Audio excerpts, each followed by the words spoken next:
Shalom, selamat pagi jemaat dikasih Tuhan. Kita berjumpa lagi dalam renungan pagi. Bagaimana kabarnya hari ini? Harapan saya kita semua dalam kondisi yang baik, semuanya sehat di dalam anugerah dan berkat Tuhan. Amin ya. Ya, mari pagi hari ini kembali saya mengajak kita untuk bersama-sama akan merenungkan firman Tuhan, supaya dengan firman Tuhan kita akan dibangun, iman kita akan terus bertumbuh, bahkan kita akan diteguhkan, dikuatkan dalam iman dan pengharapan. Kita percaya bahwa firman Tuhan yang adalah kebenaran itulah yang akan menerangi langkah hidup kita, yang akan menuntun setiap kita, sehingga kita akan berjalan di jalan yang benar di hadapan Tuhan. Mari sebelum kita merenungkan firman Tuhan, kita akan berdoa terlebih dahulu.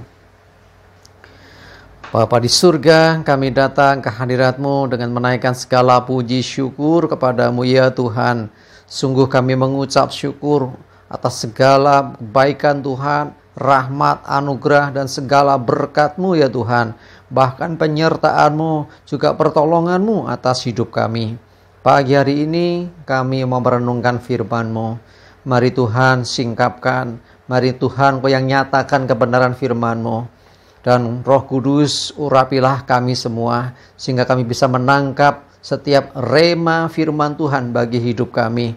Dan lebih daripada itu, jadikan kami pelaku-pelaku firman Tuhan di dalam hidup kami. Terima kasih ya Tuhan. Di dalam nama Tuhan Yesus kami bersyukur dan berdoa. Amin.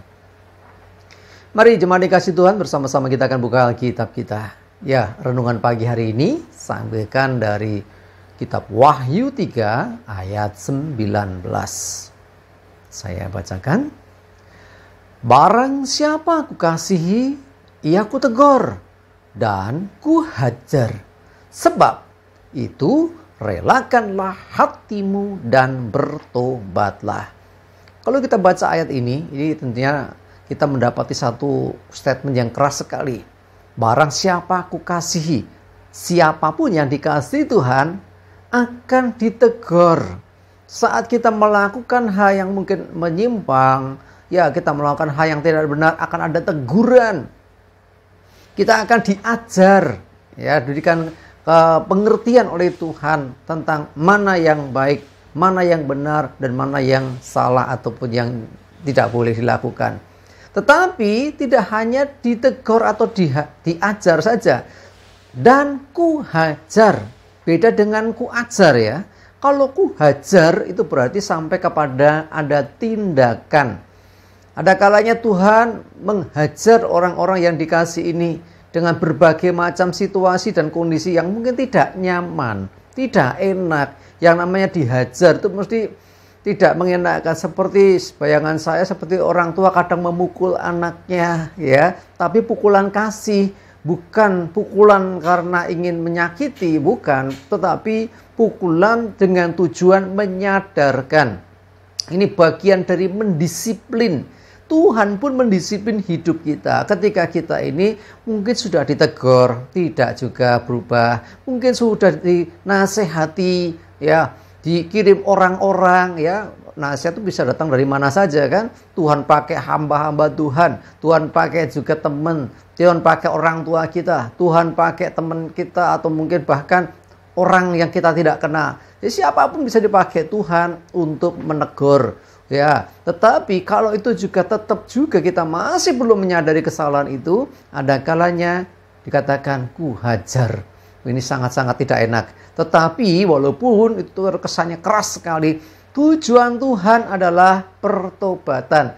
Ya, dikatakan sebab itu relakanlah hatimu dan bertobatlah. Kalau engkau ditegur ataupun engkau dihajar, jangan justru engkau menjadi salah paham dengan Tuhan. Jangan salah mengerti, jangan malah engkau jauh dari Tuhan. Sebaliknya, relakan hatimu artinya menerima semua itu bukan dengan sungut-sungut, tetapi justru dengan bertobat. Justru kita mengintrospeksi diri kita. Kenapa kok diizinkan Tuhan seperti ini? Kenapa kok diizinkan aku punya masalah? Kenapa diizinkan Tuhan aku menghadapi hal yang tidak mudah ini? Ya, ketika kita sedang dihajar ataupun ditegur, ya hendaklah kita punya hati yang mau merendahkan diri di hadapan Tuhan dan menerima teguran itu dengan terbuka, jangan dengan kecewa. Ya, ada orang-orang yang justru kecewa, akhirnya jauh dari Tuhan, bahkan meninggalkan Tuhan. Suatu kebodohan. Ya, iblis memang maunya begitu. Ya, tetapi kita mesti sadar bahwa kita dikasihi Tuhan. Ingat, Dia Tuhan mengasihi. Karena kasihnya, Dia tidak ingin kita binasa. Karena kasihnya, Dia ingin menyelamatkan hidup kita. Dengan teguran mungkin, nggak mempan juga. Mungkin kadang harus dihajar juga. Setelah tidak berdaya, seringkali baru ingat Tuhan. Gitu kan?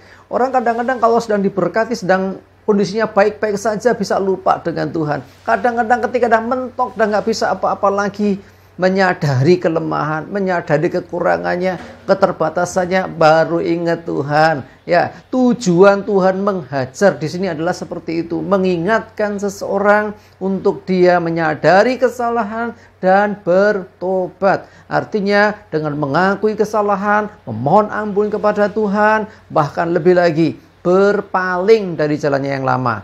Ya, bertolak belakang atau istilahnya balik kanan dari cara yang salah, dari kehidupan dosa menuju kepada kehidupan yang benar. Nah, itulah bertobat. Ya, jadi ketika kita menyadari itu, maka Tuhan akan memulihkan. Setelah orang ditegur, bahkan dihajar, mungkin nggak enak, mungkin sampai sakit segala macam. Tetapi dengan adanya pertobatan itu, Tuhan bisa memulihkan keadaannya. Tuhan mengembalikan keadaannya menjadi baik. Mari jemaat dikasih Tuhan, sekali lagi saya mengingatkan jangan salah paham dengan Tuhan. Kenapa kau diizinkan begini. Ya, mungkin kalau sampai dihajar tuh biasanya sudah ditegur tidak mempan. Ya, Tuhan sudah menegur berulang kali, dikirimkan hambanya ya melalui media, melalui ibadah, melalui pertemuan, melalui kejadian apa kok nggak mempan. Kadang harus dihajar dulu.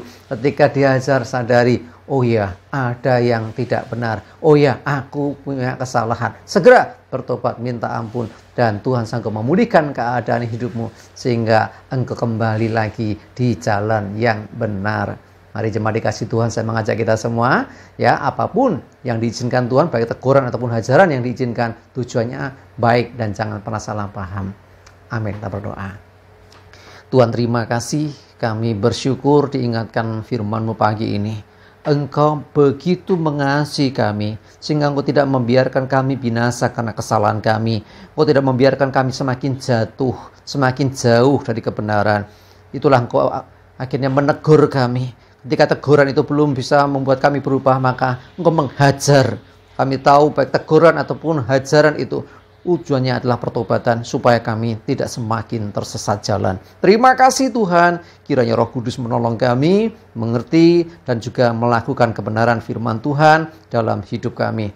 Menyerahkan hari ini hidup kami mohon tuntunan-Mu Tuhan, jauhkan celaka mara bahaya, damai sejahtera sukacita dan berkat Tuhan menyertai. Dalam nama Tuhan Yesus kami bersyukur dan berdoa. Amin. Mari jemaat dikasih Tuhan, tetap semangat terus ya. Maju terus dalam iman dan pengharapan. Sukses menyertai kita semua dan Tuhan Yesus memberkati. Amin.